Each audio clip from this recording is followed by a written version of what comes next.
جب ہم ان کے انڈر ہوں گے، ان کے ماتحت ہوں گے، تو وہ سٹیک ہولڈر جنہوں نے پاکستان کے نظام تعلیم کو اور نصاب تعلیم کو اتنا بگاڑ دیا ہے، دنیا کی جتنی بھی نامور اور بہترین یونیورسٹیاں ہیں ان کے اندر کسی بھی پاکستانی یونیورسٹی کا، کسی بھی تعلیمی ادارے کا جو سرکاری تعلیمی ادارہ ہو اس کا نام نہیں آتا۔ ایسا نہیں ہو سکتا کہ سارے علماء کو چھوڑ کر میں حضرت مفتی عبدالرحیم صاحب ہی کے ساتھ چمٹا رہا ہوں۔ کم از کم میں آپ کو گارنٹی دیتا ہوں میں یہ نہیں کر سکتا۔ رجسٹریشن کے سلسلے میں خود ہماری براہ راست آرمی چیف صاحب سے ملاقات ہوئی، وزیر اعظم سے ملاقات ہوئی۔ وزیر اعظم نے ایک مسودہ قانون پر دستخط کر دیے، دستخط کرنے کا معنی ہے کہ اس کو منظور کر دیا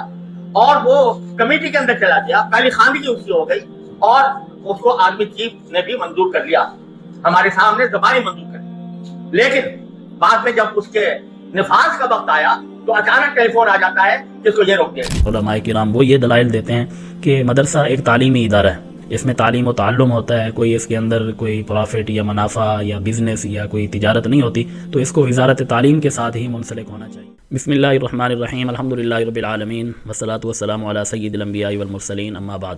معزز سامعین کرام، جیسا کہ آپ سب جانتے ہیں کہ آج کل پورے ملک کے اندر ایک کرنٹ ایشو کے طور پر جو بات چل رہی ہے وہ مدارس کی رجسٹریشن ہے۔ مدارس کی رجسٹریشن کے حوالے سے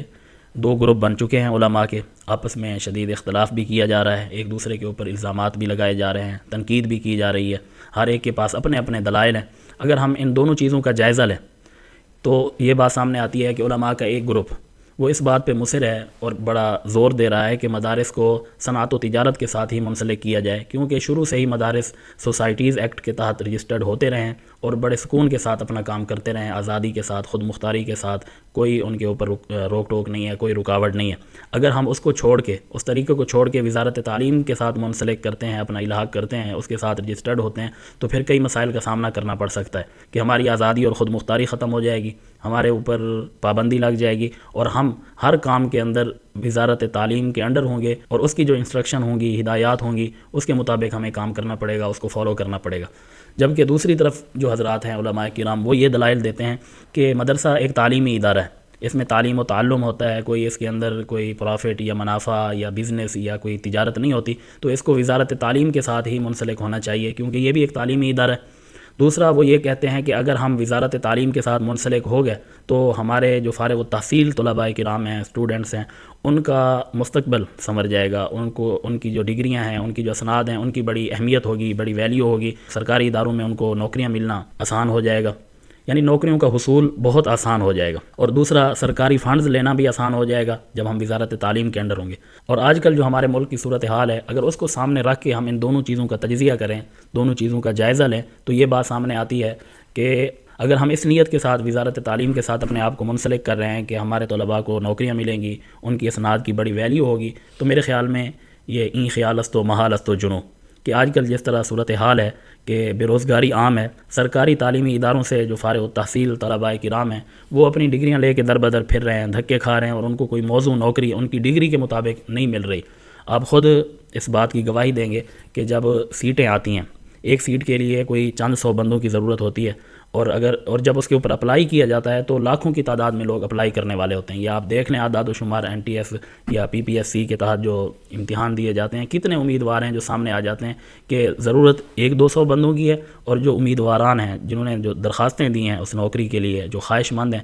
ان کی تعداد لاکھوں میں۔ تو یہ صورتحال ہے۔ اب اس صورتحال کے اندر جب سرکاری تعلیمی اداروں سے فارغ ہونے والے طلباء کرام کے لیے بھی نوکریوں کا حصول اتنا مشکل ہے، تو ہم کس خیال میں ہیں کہ مدارس سے فارغ ہونے والے طلباء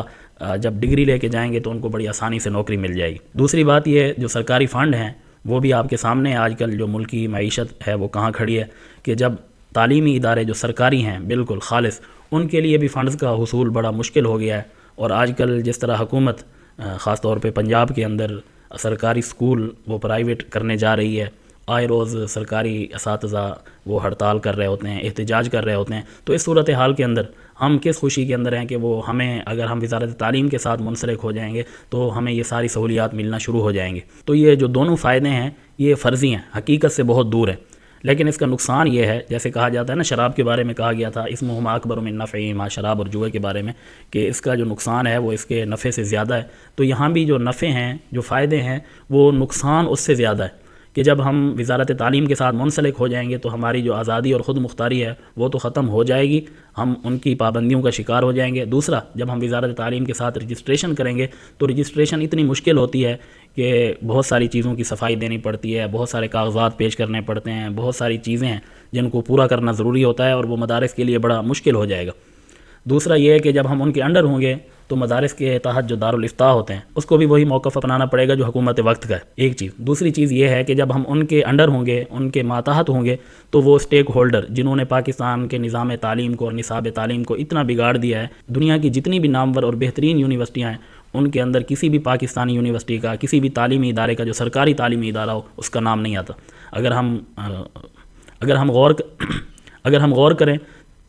غور کریں تو 100 یونیورسٹیاں جو بہترین ہیں دنیا کی، ان میں بھی پاکستان کی کسی یونیورسٹی کا نام نہیں آئے گا۔ لیکن وہ مدارس جو آزاد ہیں، جو خود مختاری کے ساتھ اپنا کام کر رہے ہیں، بغیر کسی حکومتی تعاون کے اور امداد کے اور مراعات کے اپنا کام سر انجام دے رہے ہیں اور اس کو ایک دینی خدمت سمجھ کے کر رہے ہیں، وہ دیکھنے کہ ان کا لیول کہاں ہے کہ پوری دنیا سے لوگ آتے ہیں تعلیم حاصل کرنے کے لیے، اور مدارس کا جو نظام تعلیم ہے اور امتحان کا جو نظام ہے، جتنے بھی بورڈ ہیں، چاہے وہ وفاق المدارس ہو، تنظیم المدارس ہو یا باقی ہوں، تو وہ کتنا بہترین ہوتا ہے کہ لوگ اس کی تعریف کرتے ہیں کہ کس طرح منظم انداز میں یہ مدارس کو لے کے چل رہے ہیں اور پوری دنیا سے لوگ تعلیم حاصل کرنے کے لیے یہاں آتے ہیں۔ اگر یہی ان لوگوں کے ہاتھوں میں دے دیا جائے جنہوں نے کالجز اور یونیورسٹی کا بلکہ پورے پاکستان کے نظام تعلیم کا کباڑہ کیا ہے، تو مدارس کا بھی یہی حال ہو جائے گا۔ تو اس حوالے سے ہمیں وزارت صنعت و تجارت کے ساتھ ہی منسلک رہنے میں عافیت، تو اس صورتحال میں وزارت و صنعت کے ساتھ سوسائٹیز ایکٹ کے تحت ہی رجسٹرڈ ہونے میں مدارس کے لیے عافیت ہے اور اسی میں فائدہ ہے۔ تو پھر اس پہ یہ اعتراض کیا جاتا ہے کہ جب مدارس ہیں ہی اللہ کی رضا کے لیے، اس میں کوئی منافع نہیں ہوتا، کوئی یہ تجارت نہیں ہے، کوئی بزنس کے اڈے نہیں ہیں،